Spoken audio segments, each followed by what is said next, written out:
Ako sa Hiram Baritoa, ang detective operator ng Imol Cebu. Today is May 5, 2024. Ang machine namin ay ginagamit ng 7 araw na may 20 meters. Ito po ang printed area. At ito naman yung copying. Next naman is seed clean.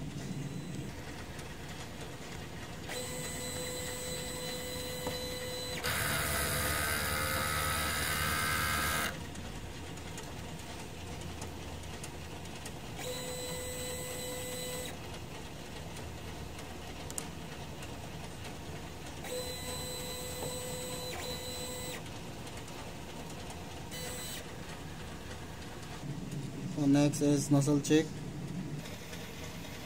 Ito yung result ng nozzle check test ko. Ang mga ink level ko ay nasa tama lang. Tank, kulang laman. Ito naman yung AVR. Yan naman po ang ground wire.